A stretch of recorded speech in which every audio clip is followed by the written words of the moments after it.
ಟೆಹರಾನ್ನ ಜನವಸತಿ ಪ್ರದೇಶಗಳ ಮೇಲೂ ಕೂಡ ಗುರಿ ಇಟ್ಟು ದಾಳಿಯನ್ನು ನಡೆಸ್ತಾ ಇರುವಂಥದ್ದು. ಇಸ್ರೇಲ್ ದಾಳಿ ಬಳಿಕ ಈಗ ದಟ್ಟ ಹೊಗೆ ಆವರಿಸಿಕೊಂಡಿದೆ ಇರಾನ್ ಭಾಗದಲ್ಲಿ.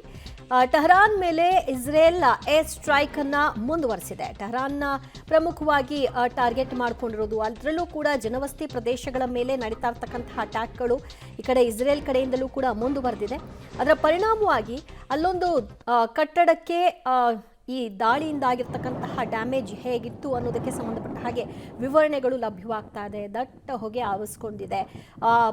ಸಾಧ್ಯವಾದಷ್ಟು ಇರಾನ್ ಕೂಡ ತಡೆಯುವ ಪ್ರಯತ್ನವನ್ನು ನಡೆಸ್ತಾ ಇದ್ರು ಕೂಡ ಈ ಕಡೆ ಇಸ್ರೇಲ್ ಮತ್ತು ಅಮೆರಿಕ ತಡೆಯುವಲ್ಲಿ ಸಕ್ಸಸ್ ಆಗ್ತಿರೋ ಪರಿಪ್ರಮಾಣದಲ್ಲಿ ಇರಾನ್ನಲ್ಲಿ ತಡೆಯೋದಕ್ಕೆ ಸಾಧ್ಯವಾಗ್ತಾ ಇಲ್ಲ. ಹಾಗಾಗಿಯೇ ನೀವು ಗಮನಿಸಬಹುದು, ಹತ್ತತ್ರ 1000 ಲೆಕ್ಕದಲ್ಲಿ ಆ ಕಡೆ ಸಾವುಗಳಾಗಿರೋದು ಇರಾನ್ ಭಾಗದಲ್ಲಿ. ಇಸ್ರೇಲ್ನಲ್ಲಿ ಒಂದು 12 ಜನ ಸಾವನ್ನಪ್ಪಿದ್ರೆ, ಅಮೆರಿಕಾದಲ್ಲಿ ಒಂದು 6 ಜನ ಈ ಅಟ್ಯಾಕ್ನಿಂದಾಗಿ ಇಲ್ಲಿಯವರೆಗೂ ಸಾವನ್ನಪ್ಪಿರುವಂತಹ ಒಟ್ಟಾರೆ ಸಂಖ್ಯೆ ಹೇಳ್ತಾ ಇರೋದು.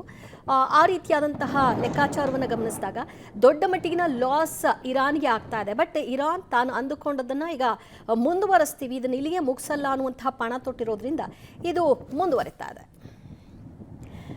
ಮತ್ತಷ್ಟು ಮಾಹಿತಿ ಪಡೆಯೋಣ ನಮ್ಮ ಪ್ರತಿನಿಧಿ ಶಬ್ಬೀರಿಂದ. ಟೆಹರಾನ್ನ ಮೇಲೆ ನಡೀತಾ ಇರ್ತಕ್ಕಂಥ ಈ ಅಟ್ಯಾಕ್ ಏನಿದೆ ಅದು ಮುಂದುವರೆದಂತಹ ದಾಳಿ ಅಂತಲೇ ಹೇಳಬಹುದು. ಆದರೆ ಜನವಸತಿ ಪ್ರದೇಶಗಳಲ್ಲಿ ಜನರನ್ನ ಈಗಾಗಲೇ ನೀವು ಬೇರೆಡೆಗೆ ಹೋಗಿ ಅನ್ನುವಂತಹ ಸಂದೇಶವನ್ನು ಕೊಟ್ಟಿದ್ದಾರಾದರೂ ಕೂಡ ಇದರಿಂದ ಆಗ್ತಾ ಇರೋದು ಏನು ಶಬ್ಬೀರ್? ನೋಡಿ, ಎರಡೂ ದೇಶಗಳು ಕೂಡ ಜನವಸತಿ ಪ್ರದೇಶಗಳ ಮೇಲೆ ನಿರಂತರವಾದಂಥ ದಾಳಿಯನ್ನು ಮಾಡ್ತಾ ಇದ್ದಾವೆ. ಇದರಲ್ಲಿ ಇಸ್ರೇಲ್ ಮತ್ತು ಇರಾನ್ ಎರಡೂ ಕೂಡ ಹೊರತಾಗಿಲ್ಲ. ಇಸ್ರೇಲ್ ಇರಾನ್ನ ಮೇಲೆ ಮಾಡಿದಂಥ ದಾಳಿಯಿಂದಾಗಿ 160ಕ್ಕಿಂತ ಹೆಚ್ಚು ವಿದ್ಯಾರ್ಥಿಗಳು ಒಂದೇ ಕಡೆಗೆ ಮೃತಪಟ್ಟಿರುವಂತಹ ಒಂದು ಘಟನೆ ಜಾಗತಿಕವಾಗಿ ಸಾಕಷ್ಟು ಟೀಕೆಗೆ ಕಾರಣ ಆಗಿತ್ತು. ಈವರೆಗೂ ಇಸ್ರೇಲ್ ಮತ್ತು ಅಮೆರಿಕ ನಡೆಸಿರುವಂಥ ಜಂಟಿ ದಾಳಿಯಿಂದ 1000ಕ್ಕೂ ಹೆಚ್ಚು ಜನರು ಮೃತಪಟ್ಟಿದ್ದಾರೆ ಅನ್ನುವಂಥ ಮಾಹಿತಿಗಳು ಕೂಡ ಈಗ ಸಿಗ್ತಾ ಇರುವಂಥದ್ದು. ನೋಡಿ, ಕಂಪ್ಯಾರಿಟಿವ್ಲಿ ಇರಾನ್ ನಡೆಸಿದಂಥ ದಾಳಿಯಿಂದ ಮೃತಪಟ್ಟವರ ಸಂಖ್ಯೆ ಕೇವಲ 16 ಅಥವಾ 17 ಅಂತ ಹೇಳಲಾಗ್ತಾ ಇರುವಂತದ್ದು. ಇಸ್ರೇಲ್ ಲೆಬನಾನ್ ಮೇಲೆ ಕೂಡ ದಾಳಿಯನ್ನು ನಡೆಸಿದೆ. ಈ ಒಂದು ದಾಳಿಯಲ್ಲಿ 60ಕ್ಕಿಂತ ಹೆಚ್ಚು ಮಂದಿ ಮೃತಪಟ್ಟಿದ್ದಾರೆ. ಅಮೆರಿಕದ 6 ಮಂದಿ ಸೈನಿಕರನ್ನು ಹೊರತುಪಡಿಸಿದ್ರೆ ದೊಡ್ಡ ಮಟ್ಟದ ಸಾವು ನೋವುಗಳು ಅಮೆರಿಕಕ್ಕೆ ಆಗಿಲ್ಲ. ಸೊ ಇಲ್ಲಿ ದಾಳಿಗಳಿಂದ ಬಹಳ ಒಂದು ಸ್ಪಷ್ಟವಾಗಿ ಗೊತ್ತಾಗ್ತಾ ಇರುವಂತದ್ದು, ಇರಾನ್ ಮತ್ತೆ ಲೆಬನಾನ್ ಅತಿ ಹೆಚ್ಚು ನಷ್ಟವನ್ನು ಅನುಭವಿಸ್ತಾ ಇರುವಂತದ್ದು ಕೂಡ ಗೊತ್ತಾಗ್ತಾ ಇದೆ. ಇದ್ರ ಜೊತೆಗೆ ಮೂಲ ಸೌಕರ್ಯಗಳನ್ನು ಕೂಡ ಕಳ್ಕೊಳ್ತಾ ಇರುವಂತದ್ದು. ಅಮೆರಿಕ ಮತ್ತೆ ಇಸ್ರೇಲ್ ಒಟ್ಟಾಗಿ ಇರಾನ್ನ ಮೇಲೆ ದೊಡ್ಡ ಪ್ರಮಾಣದ ಹಗೆತನವನ್ನು ತೀರಿಸಿಕೊಳ್ಳುವಂತ ಕೆಲಸವನ್ನ ಮಾಡ್ತಾ ಇರುವಂತದ್ದು.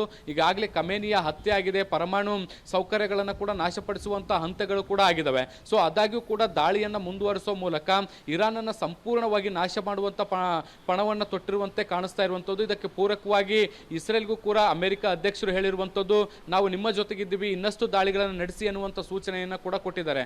ಸೊ ಅಲ್ಲಿಗೆ ಇನ್ನಷ್ಟು ದಾಳಿಗಳು ಹೆಚ್ಚಾಗುವಂತ ಸಾಧ್ಯತೆಗಳಿರುವಂತಹ ಹಿನ್ನೆಲೆಯಲ್ಲಿ ಇರಾನ್ ಸಂಪೂರ್ಣವಾಗಿ ಒಂದು ಹಂತದಲ್ಲಿ ನಾಶಗೊಳ್ಳುವಂತ ಸಾಧ್ಯತೆಗಳನ್ನು ಕೂಡ ನಾವು ನಿರೀಕ್ಷೆ ಮಾಡಬಹುದು. ದಿವ್ಯಾ.